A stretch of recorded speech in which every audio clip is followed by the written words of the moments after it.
na ndio maana tupo hai, na ndio maana kanisa linaendelea.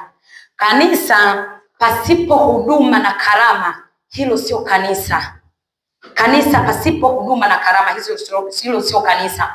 Kwa sababu kanisa ni mtu mmoja aliyekubali kumpokea Yesu kuwa Bwana na Mwokozi wa maisha yake. Sasa ukishamkiri Yesu kwamba ni Bwana na Mwokozi wa maisha yako, kinachofuata anaachilia vipawa kwako, anaachilia huduma kwako, anaachilia karama kwako. Lengo na kusudi ya kuachilia huduma na karama ni kwa sababu hajakuokoa uje ukae. Na sasa akituokoa wote tukae, tutakuwaje? Tutaendeleaje kama kanisa? Hatuwezi kuendelea. Leo tunakuwa kama kanisa, tunajiona tumekuwa kwa sababu kuna mtu mmoja ana huduma ya uimbaji. Mwanzoni alikuwa anaimba flati, baadaye Roho Mtakatifu akamtengeneza akawa ameinuka kwenye viwango, anaimba kwa viwango fulani. Hapo tunasema kanisa tunakuwa. Hapo tunatambua kanisa tunakuwa. Kuna mtu mmoja alikuwa ni mwalimu mzuri, lakini anaposimama akisoma mistari miwili mitatu haoni pa kuendelea. Lakini leo hata akapewa masaa mawili bado hayamtoshi. Kwa hiyo tunaona kwamba huduma hiyo imekuwa. Na ndio maana ninasema tunapookoka tu, kinachofuatia ni huduma na karama zinaachiliwa kwetu, ili tusikae, ili tusaidiane, ili tuongozane, ili tuweze kusaidia na wengine ambao hata hawapo humu. Vipawa vikikua, huduma zikikua, zinatufanyia wepesi, zinatupa wepesi za kuwafikia wengine. Leo hii mimi nikiambiwa ninatakiwa nikashuhudie, ninajua nianzie wapi. Ninajua nikimkuta mtu kwa namna gani nimuingie. Siwezi kwenda tu na kumwambia wewe utaenda motoni na hivi na vitu kama hivyo. Hapana. Kwa sababu nina Roho Mtakatifu. Hizi huduma na karama zinaachiliwa na Roho Mtakatifu. Anapoziachilia ndani yetu, ndiye anayetuongoza, anayetusaidia katika huo utendaji wetu. Ndio maana tunapofika tunaenda kwa hekima, tunaenda kwa busara, tunajua huyu yupo tayari, huyu hapana, na vitu kama hivyo. Bwana Yesu asifiwe. Kwa hiyo, kwa sababu tunatambua kwamba kuna huduma na karama, tumezisoma tukaziomba. Sasa tunataka kujua faida za hizi huduma na karama za Roho Mtakatifu. Kwa nini Mungu aziachilie kwetu? Kwa nini tukiokoka asituache tu ili mradi tumeokoka basi? Kwa nini akawaita wachungaji? Kwa nini akawaita walimu? Kwa nini? Na hizi huduma zikagawiwa katika makundi tofauti tofauti. Ukiona mtu mmoja au mtumishi mmoja ana huduma zaidi ya 2 au 3, kuna mambo mawili. Aidha ni upendeleo wa Mungu kwake, kwamba ameona ile huduma ya kwanza anaifanya sawasawa, anaimudu, anaitimiza, anawajibika katika hiyo, anaweza kumpa zawadi ya huduma nyingine. Hilo ni la kwanza. Au humo ndani kwenye hilo kanisa au hiyo sehemu mmetindika. Nikisema mmetindika ni kwamba yani mmepungua. Yani kama ni mchungaji akapewa uchungaji, akapewa uinjilisti, akapewa ualimu, sio kwamba haiwezekani, inawezekana. Ila ndio kuna haya mambo mawili, kwamba la kwanza ile huduma ya uchungaji akaifanya vizuri, Mungu akampa zawadi ya uinjilisti, Mungu akampa zawadi ya ualimu. Kwa hiyo anaposimama kwenye ualimu anafiti, anafundisha vizuri, watu wanamuelewa. Siku atakapokuja kama mwinjilisti, hata kahubiri namna gani, hata umiza, hata kwaza, napo atafiti. Halafu katika uchungaji atalea vizuri. Mungu anaweza akaachilia hivyo. Au analazimika kubeba hizo huduma kwa sababu kuna upungufu wa wabebaji wa hizo huduma. Aidha watu wapo ila hawapo tayari kuzibeba hizo huduma. Wamepewa lakini hawapo tayari kuzifanyia kazi. Mtu ni mwinjilisti lakini kwa habari ya kuhubiri anaona kazi, kuongeongea anaona kazi. Kwa Mungu anachomoa, anampa yule, ili mradi vitimiane, hizi huduma zitimiane. Kwa hiyo Mungu anapotuokoa, kila mmoja anajua nafasi ambayo atafiti. Huyu kwa jinsi alivyo anafaa kuwa mwalimu, anampa huduma ya ualimu. Huyu anampa uinjilisti. Halafu mchungaji anabaki kuwa mchungaji. Yaani ni mara chache sana ukamkuta mchungaji ni mchungaji halafu ni mwinjilisti, halafu mambo yakaenda sawa. Kwa sababu kwa habari ya mwinjilisti, mwinjilisti sio mtu wa utaratibu. Yes. Yaani mwinjilisti sio mtu wa kubembeleza. Sasa hizi huduma zikikaa kwa mtu mmoja ambaye huyo ni mchungaji, huyo ni mwinjilisti, halafu mambo yakaenda sawa, huyu mtu amejinyenyekeza kwa viwango vya hali ya juu kwa Mungu. Amejishusha sana. Na Mungu ameona huo uhitaji ndani ya hilo kanisa. Kwa sababu mimi nitakaposimama hapa, nina huduma ya uinjilisti. Mnamuona mchungaji anachokifanya? Anakuwa makini. Ananoti kila point ninayoongea. Wewe unaweza ikakupita, lakini ananoti kila point ambayo mwinjilisti atapita nayo. Ananoti kila point. Alafu mimi nikimaliza ninasema hapo nimemaliza. Yaani mwinjilisti mimi nimeua. Yeye anainuka. Akiinuka anaanza kupitia zile pointi. Anaona hapa kuna shida. Anatafuta hekima. Asimuumize aliyehubiri, asimkwaze aliyepokea. Bwana Yesu asifiwe. Bwana Yesu apewe sifa. Anatafuta namna ya kutoka hapa. Umeelewa mwinjilisti alichokifundisha, lakini mwinjilisti naye akaamini kwamba nimeeleweka, kwa sababu kwa habari ya mwinjilisti hajawahi kujua kwamba amekosea. Yaani yeye yupo sahihi. Ukimuuliza nakwambia Mungu ndivyo aliyotaka. Kukuambia wote mmetenda dhambi, mnatakiwa mtubu, la sivyo mtenda moto. Yeye ni kitu cha kawaida. Mchungaji kazi yake ni kunoti, na ndio maana wanapata kazi wanapokuwa hawapo ibadani, aidha wamesafiri, kutafuta mtu ambaye siku hiyo atasimama akalikava hiyo sehemu, watu wasitoke wamebomolewa. Kwa sababu pointi moja inaweza ikalivuruga kanisa, inaweza ikavuruga mfumo mzima wa mshirika, akaacha kila anachokiamini ambacho amejengewa kwa miaka. Yaani miaka mingi ametengenezewa Mungu ni mzuri, Yesu ni mzuri, ukimwamini Yesu hakuna shida, hakuna changamoto. Alafu anakuja mwinjilisti anamwambia acha ujinga wewe, wale muamini tangu hapo ameenda wapi? Sasa anabaki njia panda. Ni muamini, nisimwamini. Mchungaji akitokea anamsuluhisha hapo. Ni kweli walimwamini, lakini tunatakiwa kukaa katika usawa. Anatafuta hekima na namna. Na ndio maana sasa Mungu anaamua kuachilia hizi huduma tofauti, yani kwa watu tofauti. Mwalimu akisimama, habari ya mwalimu ni kwamba hajawahi kukosea, hajawahi kutokujua kitu. Ndio future ya mwalimu. Kwamba yani mimi niitwa mwalimu, halafu niwe sijawahi kujua kitu. Hii point hapana. Ataenda taratibu, atawafunulia Agano la Kale kuanzia mwanzo mpaka Ufunuo, vitaenda sawa. Sasa namna ya kuja kusuluhisha kwamba hapa mwalimu aliteleza, haikuwa hivi, yani ni kweli hii point ni hii, lakini namna alivyowakilisha sio hivyo, inamhitaji mchungaji.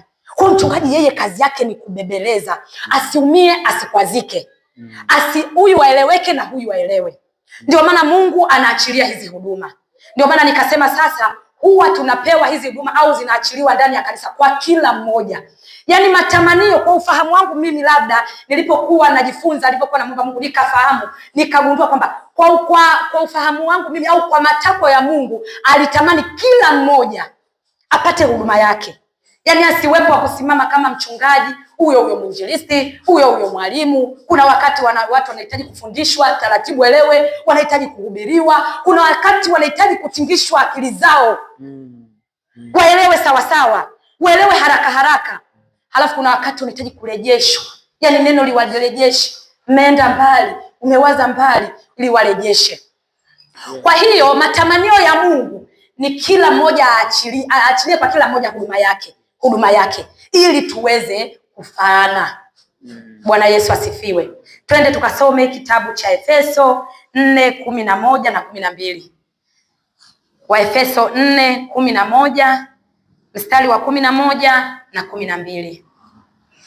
Efeso 4 mstari wa 11 na wa 12, neno la Mungu linasema, naye alitoa wengine kuwa mitume, na wengine kuwa manabii, na wengine kuwa wainjilisti, na wengine kuwa wachungaji na waalimu, kwa kusudi la kuwakamilisha watakatifu, hata kazi ya huduma itendeke, hata mwili wa Kristo ujengwe. Amina.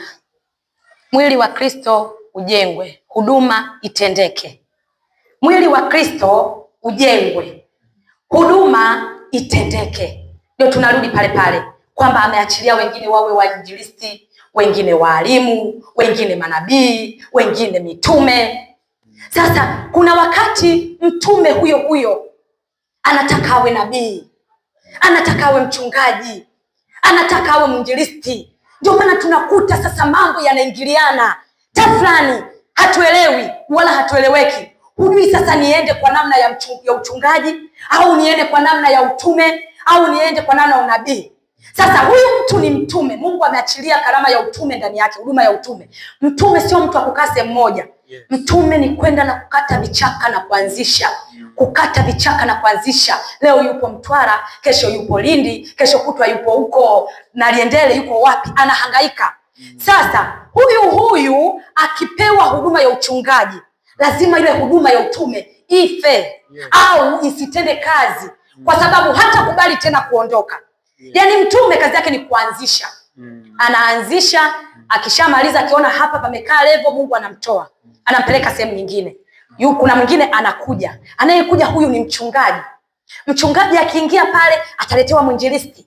Akiwa na mwinjilisti pale ataletewa mwalimu. Akiwa na mwalimu pale ataletewa nabii.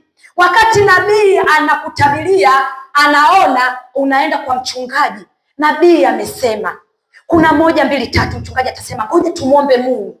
Kwanza katika hayo anakujenga, kwa sababu kuna unabii unaweza ukatolewa. Huu unabii inategemea na namna ulivyotoka. Ukakutoa kwenye leli, ukakutoa kwenye huduma, ukakutoa kwenye wokovu, au ukakupa kiburi. Ukainuka kusema kutokana na unabii ule, mimi sio mtu wa kawaida. Mimi sio mtu wa hapa tena. Mimi sio mtu wa viwango hivi tena. Sasa baada ya nabii kutabiri, kukutabiria, anatakiwa mchungaji. Unaenda kwa mchungaji. Mchungaji, angalia hili jambo. Nimekuwa 1 2 3, tunasubiri tumuombe Mungu. Kama ni kweli kwa wakati wake, anakutuliza, unakaa. Sasa huyo ametabiri. Huyo anataka akutie moyo. Huyo akuombee unabii utimie. Inakuwa ni changamoto. Bwana Yesu asifiwe. Amen. Ndio maana huduma hizi ziachiliwe. Wewe ukijua umepewa huduma yako, acha kumpa mtu mwingine mzigo. Acha kumpa mwalimu, wewe mwenye huduma ya uinjilisti, acha kumpa huduma na mzigo mwalimu. Wewe mwalimu inuko ufundishe, acha kumpa mzigo mchungaji. Tunatamani mchungaji. Katika hizo huduma zote tunaujenga mwili wa Kristo. Lakini mimi binafsi nilivyoona, huduma ya kichungaji ni huduma ambayo inatakiwa kuombewa, kutiwa moyo, kuzungumza na hawa watu, kuwashauri, kwa sababu nabii akisha tabiri yeye anaondoka. Mhubiri akihubiri, mwinjilisti akishapiga anaondoka. Ukimuuliza wameokoka watu wangapi, atakwambia watu 100 wameokoka. Amechapa injili, anakuambia kwenye mkutano wa tarehe 25 mwezi wa 12 watu 100 wameokoka. Ukimkuta hadi diary amejaza. Nilipoenda mkutanoni na Kapanya, waliokoka watu 100, kwenye mkutano sijui wapi watu 50. Hawa watu wapo hai. Wapo wanakuja ibadani, wamesimama, lakini ni huduma yake inamruhusu. Kweli alipohubiri, alipowaambia wangapi wanataka kuokoka, walikuja wengi. Wengi walinyoosha mikono, wakakimbilia madhabahuni, akaweka mikono, jasho linamvuja, akaweka mikono. Baada ya hapo akaondoka zake. Na hata kama akiwa kwenye kanisa, ndani ya kanisa, sio kwenye mikutano tu, hata ndani ya kanisa. Yaani unaniona hivi ninavyohubiri hapa. Mimi nikimaliza, nikifika, nikuulizwa matokeo ya ibada ya leo, nasema kila kitu kipo sawa. Mchungaji atajua mwenyewe kilikuwa sawa, hakikuwa sawa, mimi hilo sijui. Kwa sababu watu walishangilia, sijui wamenielewa, sijui walikuwa wananivumilia, hilo sijali. Mimi ninahubiri, ninamaliza. Akimaliza ndio anachukua ibada. Ukimuuliza yeye atakwambia, ibada ya leo haikuwa sawa, haikuwa sawa. Kwa hiyo huduma ya kichungaji haitaki bughudha, haitaki kusumbuliwa, haitaki kuchoshwa. Inahitaji kutiwa moyo. Yaani huu huduma ni kama yai, kama ingewezekana ni kama yai, fujo zote zifanyike, mchungaji asiguswe. Lakini leo tunakataa, tunakaidi, hatuoni maana ya huduma tunazopewa. Kwa hiyo tunawatwika mizigo. Ndio maana kuna muda akija hapa anahubiri, unasema mchungaji leo imekuwaje na wakati mwinjilisti hakusimama kwenye zamu yake. Sasa nani atalirejesha kanisa? Hakuna. Nani atawarejesha watu? Hakuna. Yaani mchungaji leo jamani, na yeye hata masomo yalikuwa hayaeleweki na kati mwalimu hakuwepo. Yeye huyo amesimama kama mwalimu akafundisha, hakuna wakuja kujazia juu. Hakuna wakuja kuweka sawa kwamba hii point ni kweli ilikuwa hivyo lakini ikaenda hivi. Wito wangu jioni ya leo, hatujaingia kwenye somo, tutaingia kwenye somo. Kila mmoja asimame kwenye zamu yake. Kila mmoja, tulishaomba huduma, ninajua kila mmoja anatambua huduma yake. Ndio maana tunapoulizwa wainjilisti waje mbele, tunapitaga mbele. Walimu ndani kunasema mimi ni mwalimu, tunapitaga mbele. Manabii sijawaona, manabii nao tupite mbele. Tuje tutabiri hapa, maisha ya watu yaendelee. Na wengine wakaambiwa ni nani? Wainjilisti, walimu, wachungaji, mitume wanahitajika. Kazi ya Mungu hatujafika mwisho. Kuna vijiji, kuna maeneo, kuna sehemu hawajui habari za Yesu. Mimi nilipoingia Mtwara 2017 mwezi wa 3 kama huu, ndio nafika Mtwara. Nilifika kijiji kimoja kinaitwa Kitele, kipo Mtwara vijijini. Nilipofika kule, waliponiona kwanza waliniambia ni mpelelezi, mbona haeleweki huyu binti namna alivyo. Lakini pili, walipojua kwamba ni Mkristo, wakaniambia hapa huwezi kukaa. Wakristo wenzio wapo kule sehemu moja inaitwa Karakana, wanaishi huko. Kwa hiyo wakatengewa kamji. Kwa hiyo tunatoka kama hapa mpaka Mkanaredi kwenda dukani, maduka yote, huduma zote zipo huko. Sisi tumetengwa na kanisa la Biblia. Lile kanisa liko pale roundabout lina tawi kule. Ndio nikafikia pale. Wakati mimi nilikotoka huko, nimeokoka, nikajazwa Roho Mtakatifu, nikapata na huduma. Nafika, kuna watu hawajui hata Yesu. Yaani ukiwaambia Yesu mpaka uambie ni yule Isa bin Maryam, ndio watakuelewa. Nikashangaa. Nikasema kumbe tunajificha. Kwa hiyo, unaona hapa tunapojisifia leo, tunapomshukuru Mungu leo kwamba tunapiga hatua, tunakuwa kama kanisa, kuna watu hawaelewi. Tunahudumia watu ambao tunahudumiana, watu ambao tumeendelea. Kwa sababu leo anayesikiliza mahubiri haya, anayesikiliza mafundisho haya ni mtu na yeye ambaye yupo mjini, ana smartphone, anajua namna ya kuitumia, ana uwezo wa kuweka bando, ndio anafuatilia haya. Baadaye atatuma, atasema nimebarikiwa. Yule aliyoko kijijini, anayejua mpaka leo Magufuli ndio rais. Bwana Yesu asifiwe. Kwa hiyo mitume wanahitajika. Watoke waende, tutoke tuende. Tunazunguka hapa kuhubiri, kushuhudia. Watu hao mpaka wametuzoea. Wakina na wewe si walokole hao. Dada habari, anakuambia najua unachotaka kuniambia. Subiri kwanza naosha vyombo. Wametuzoea. Tupo hapa mjini, tunazunguka maeneo haya yanayoendeka.